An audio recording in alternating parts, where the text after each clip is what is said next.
Brian Claypool, criminal defense attorney.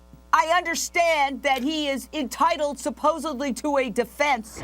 How can anybody defend this man? I'm not real sure you can defend this guy. I think the bigger question for your audience is, was there a red flag years ago that would have led law enforcement or the school he worked at to stop him from doing this? What I mean by that is I'm one of the lead lawyers on the Miramonte school child abuse case out here.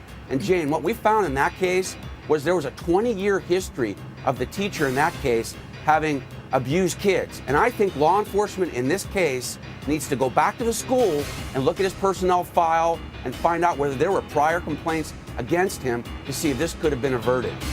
Brian Claypool, you certainly can't believe that this guy should get a public defender now. Yeah, Jane, he doesn't deserve a public defender. I mean, he's lucky to even have a lawyer in this case. I mean, most parents, at least was right. I mean, I'm a single daddy of a little girl who's 8 years old, and she's in 3rd grade, and this little girl was in 4th grade. So I'm not sure I'd even allow this guy to go to trial if I got my hands around his throat ahead of time. So forget about the public defender. Arriva? It's not just a press of a button, okay? It takes a little bit of time to put it. But Mike. No, it's not. No, it's not. Mike. I'm telling you. There's radio dispatch. You run a guy's plate. Jane. You run his plate. You all know everything. Go ahead. One at a time. One at a time. Jane. Brian Claypool.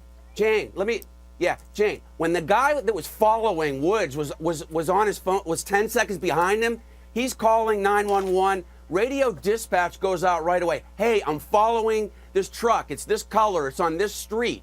It's not that big of a town. He didn't drive 150 miles away. There should have been police.